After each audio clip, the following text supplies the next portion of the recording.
wise. There's restrictions on engines and things like that, but we can let anything in. It's not a problem.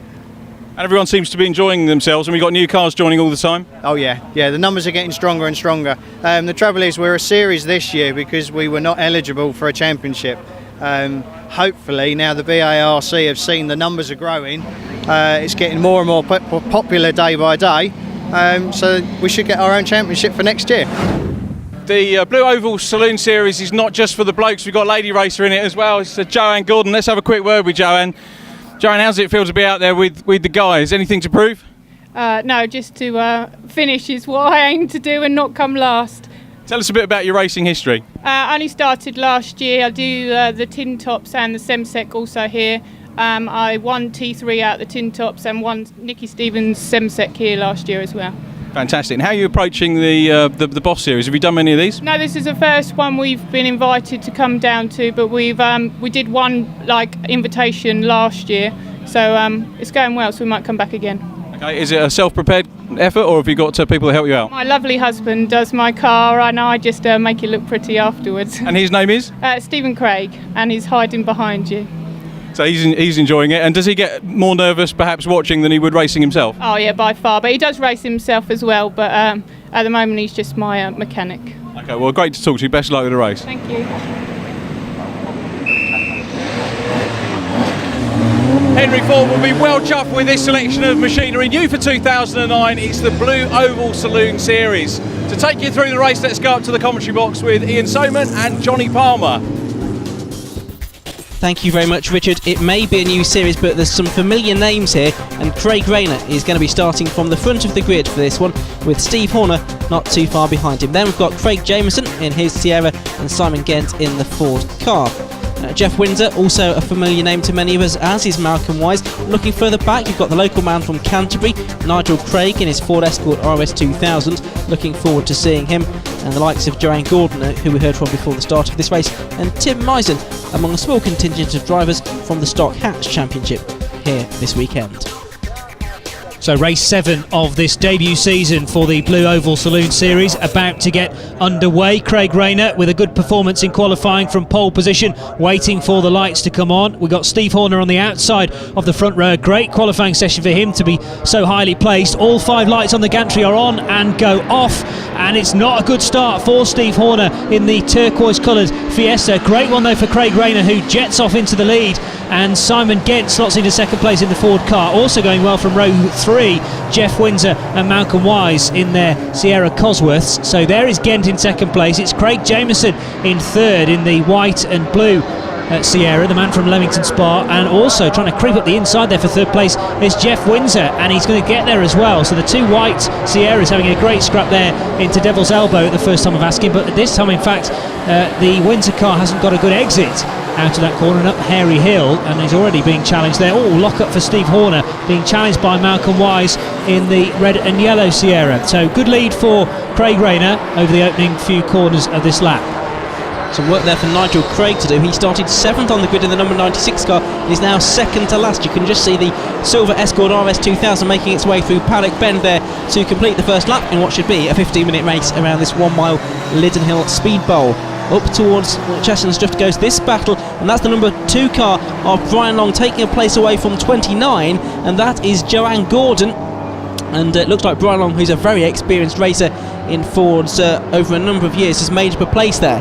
Here's this battle for second place then, already falling significantly behind Craig Rayner, who was a second and a half quicker than the other cars in qualifying. And it's the battle between Simon Gent and Craig Jameson. Jameson will be here on the inside line here for Paddock. Has to tuck in behind this 2-litre engined Ford car. So this isn't your average shopping car that you might find in the high street. It's significantly uprated for Simon Gent. Had a big accident in the car last season, and it's good to see it looking in such good nick for this race. And good to see the very well turned out Sierra Cosworth of Craig Jameson as well. Of course, that's a 2-litre car for the man from Leamington. Both of these drivers from the Midlands, in actual fact, with Gent from Burton upon Trent, making their way through Devil's Elbow now. There's Jeff Windsor in 4th place, Malcolm Wise in 5th place in this Ford Sapphire, and then the 2 Horners battling here. It's James Horner in the number 15 car, just trying to get ahead of his dad there, I think. Steve Horner, no, he can't quite do it. Steve Horner then has the place as they go into the hairpin. Yeah, James Horner in the newer looking Fiesta then, just tucked in behind Steve, and we got a brief glimpse there of Simon Beament as well in the Escort RS2000, the dark blue coloured car.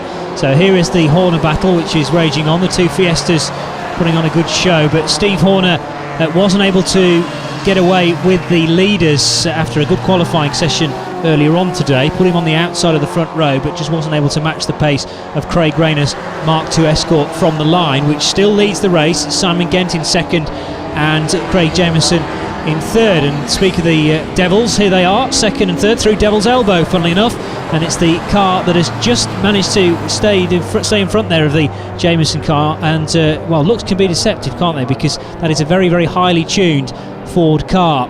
Further down the order, Brian Long looks to have lost a place, possibly on Joanne Gordon in the 29 car. They had switched places a moment or two ago, but the black and yellow machine is now behind. And you've got Nigel Craig, I should say, storming up the order here. He's tucked in now behind the Simon Beament car. This the car being driven by the novice driver in car number 57, the 2-litre Escort RS2000, and it's the older style Escort RS2000 that claims the place there. Nigel Craig, a familiar face to spectators here at Lytton Hill, often races in the local one circuit races organised him. It's great to see him being part of this boss race here today. Joanne Gordon, you can just see her bonnet flapping ever so slightly there, just in the breeze as she makes her way around Devil's Elbow that time in that very nicely turned out number 29 car. She's doing a battle with Beament, and then you can see in the back of shot there Tim Mizzen. He's there in that rather lurid coloured Fiesta XR2, and then you've got the battle here between 24 Nick Turl and 5 which is Philip Bendall as well, and they're making their way down the hill as we get another look at Nigel Craig, and we can see the daylight that he's putting between himself and the Beament car. So starting to build a lead then on the RS2000, and Joanne Gordon's doing well there in the little RX, the XR2 I should say, staying with what should be a powerful car, the Ford Escort RS2000, but those two looking pretty even around this Lytton Hill track. There was a glimpse of Craig Rayner, who still leads the race then. Simon Gent and Craig Jameson just can't sort out this battle. These two are very, very evenly matched as well, with Jameson getting the tail out a little bit through Paddock Bend there and heading on towards Pilgrims. Jeff Windsor kind of is suffering a little bit possibly with an intermittent problem, because the car seems to have pace at one moment and then struggles the next, so certainly something to keep an eye on, the number 42 car there. It's still in fourth place, so going strongly, but he would like to be much closer to Craig Jameson to make that a closer Sierra scrap for third and fourth. Certainly would. That back for second now, heading back up the hill. It's a ding-dong scrap between these two, and Jameson late on the brakes here as they go into the hairpin, and does he get that move done? Not quite yet, a little bit sideways coming out of the corner as he gets the power down. You can see the black marks that he leaves on the track there as he lights up the tyres, and it's not done him much good because he falls behind there, the yellow car of Simon Gent. Now there's a car off in the gravel there on the exit of Paddock Bend, and it's the number 24 car of Nick Turl, and we saw him in a battle with Philip Bendall a few moments ago, and the red flags in fact come out to bring a halt to the race, and it's a good chance for us to take a break.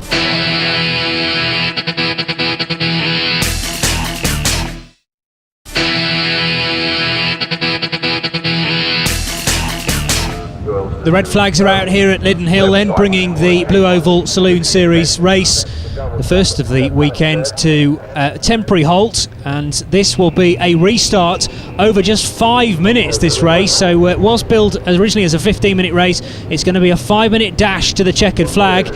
Once again, Craig Rayner and Simon Gent on the front row. Gent, of course, started in the second row earlier on. Steve Horner's dropped considerably back, but there's a very poor start there for Jeff Windsor in the middle of the pack, and he's almost at the back of the field as the rest of the cars swamp him in the white Sierra Cosworth. So some work for him to do, and only 5 minutes to do it. So a great start for Craig Rayner once again. Got the jump on the Ford car of Simon Gent. There is Craig Jameson in the white and blue car, and that's Malcolm Wise all over the back of him in the Sapphire, the Sierra Sapphire red and yellow coloured. Steve Horner is next, and just a couple of cars back is James Horner in those similarly coloured cars. Between the two of them, it's the Mark II Escort of Nigel Craig.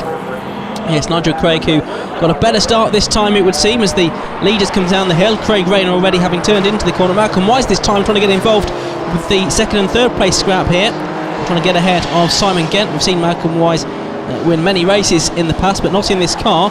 In the white Escort Cosworth, of course, he's more familiar in, but he's racing a different car this season so as to be eligible for the Blue Oval Saloon Series for 2009. This is the 7th race of the series, but it's the first standalone race. The cars have been sharing the grids with the Classic Thunder Series thus far, and they've had at least 10 starters in all of the rounds so far. This is the most healthy of them, with this standalone race here at Lytton Hill. As we look at Simon Gent turn his way through North Bend in 3rd position. Malcolm Wise is 4th, Steve Horner is 5th, Nigel Craig is 6th. In 7th place, I think we'll find that is James Horner. Then it's Steve Beamont next up, ahead of Brian Long and the recovering Jeff Windsor. Now, can Jeff Windsor make up a place as he goes through Paddock Bend? No, he can't. He's sandwiched there between the two Fiestas of Brian Long and also Tim Mizzen as well. Here on the straight, past the start and the finish line, he should make up a place, and yes, he does. So Jeff Windsor goes up one more place ahead of Brian Long as they head round Chessons once more. Load of ground though still to make up for Jeff Windsor, who will be ruining that terrible start. Not sure what the problem was, but we wonder whether he may have had an intermittent difficulty in the first attempt at this race, because the car seemed to have blinding pace at one moment and then seemed to struggle the next. But up the hill, no challenge there being offered by Simon Beamont, who just slots back into line as the 42 car blasts past on the uphill stretch there, up Hairy Hill, around North Bend and back down again. Three-wheel stuff for Tim Mizzen as well, as the right rear tyre just cocks up off the ground because the suspension run very, very stiff around this track. And at the back of the field, there's Philip Bendel, and also that's the number 24 car, Nick Turle, isn't it? The man that brought the red flags out has managed to take part in the restart, which is good going for him. So new second place man Craig Jameson trying to chase down race leader Craig Rayner on this, the last lap. Yes, so round the hairpin there will go Malcolm Wise, having dropped back a little bit from the 3rd place man Simon Gent in this short, what will be a 7-lap race, as Craig Rayner comes around the final corner with something in reserve, you sense. He takes the checkered flag. Craig Rayner then wins once more in the Blue Oval Saloon Series to extend his championship lead, points lead I should say, in this non-championship event this season. So Craig Rayner it is that does the win. Still some battling going on further down the order, and this is going to determine, I think, 9th place. So Joanne Gordon and Simon Beamont are at it hammer and tongs. It looks like Joanne's just going to beat Simon on this occasion. Then Brian Long is going to get the better of Tim Mizzen as well, and they make their way past the checkered flag, the last couple of cars to do so. But victory here for Craig Rayner in car number 23, and you can see the race lasting just 5 3/4 minutes. He was 1.6 seconds clear of Craig Jameson, who in turn was a second ahead of Simon Gent. Steve Horner, Nigel Craig also up there in the top 6. Jeff Windsor recovered to 7th place, and it would have been better than that had the race gone on a little bit longer. Brian Long, Tim Mizzen, Nick Turle, Philip Bendel from the Welsh Sports and Saloon Car Championship, and Alan Willett completing the 15 finishes that we had in this race. So the cars making their way around on this slowing down lap at the end of this second race of the day at this Classic Touring Car Racing Club meeting, backed by Auto Glim, the Auto Glim Classic Festival as it's being called. Lots more racing still to come, but for the moment let's hear from our top 3 with Richard Neal, and first of all it's Simon Gent. So Simon Gent, congratulations, nice to see you in a podium position, 3rd position, and a great race with Craig Jameson. Yeah, it was the best finish all year really, first in class. I thought I could hold on to second, but with the restart I probably let him up the inside too much at the hairpin, and I just couldn't catch him, but it was a great race. Yeah, really enjoyed it. That's great, well done. A lot of people are speculating about what's underneath the bonnet of this little car. It's a very tuned 2-litre Z-Tech. It's a lively KA, but we love driving something different, so yeah, it's nice to see. It does create quite a bit of interest. Well, the first Blue Oval Saloon Series race saw Craig Jameson take 2nd position, but Simon Gent got the better of you off the start. Yes, he did. He had a good run in that. I don't know what engine's in that KA, but it's to try and outrun a Sierra Cosworth, it's doing pretty well. So it had a few laps behind him.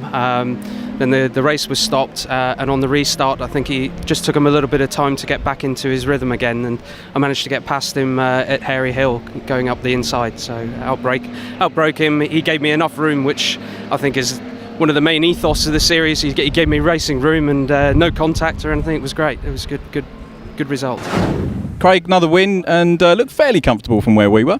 It was pretty good actually. It was a very good race. It's nice to be in the dry. The circuit did seem a little bit on the slippy side, and a lot of guys have been complaining about the same thing.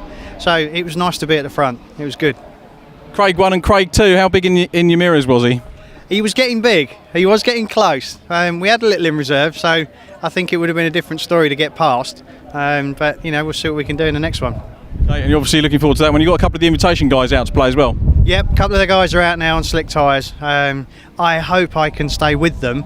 I'm not sure about Steve Witherley. His car is fast, so I'll do my best and see what we can do. Well, here we are at the Autoglim Classic Festival, and a good opportunity to talk to Ricky Scott, who's the event manager for Autoglim. First of all, thanks for your support for this event, Ricky. Fantastic from where we're standing. How is it going for you guys? Superb. It's nice to be back with the racing fraternity again. It's some time since we've supported a race meeting, and for us it's giving something back to the classic car fraternity. We've supported a national concours championship for some 16 years, and just recently we've not felt that we've done enough. So it's great to be back in a racing environment. Everybody's been so friendly. We've had a super day so far. And how are you finding the crowd here? Very knowledgeable at these classic events. Oh yes, very knowledgeable. Mind you, I did pick up somebody on something about Saabs earlier, so they got the wrong driver in the wrong year, but that's because of my increased age. But yeah, it's a great event. It's super that you've got so many historic and classic cars here. It's nice to see stuff that I used to drive when I was young. An even better point from us is that you've brought the sun with us, which gives us the Autoglim shine.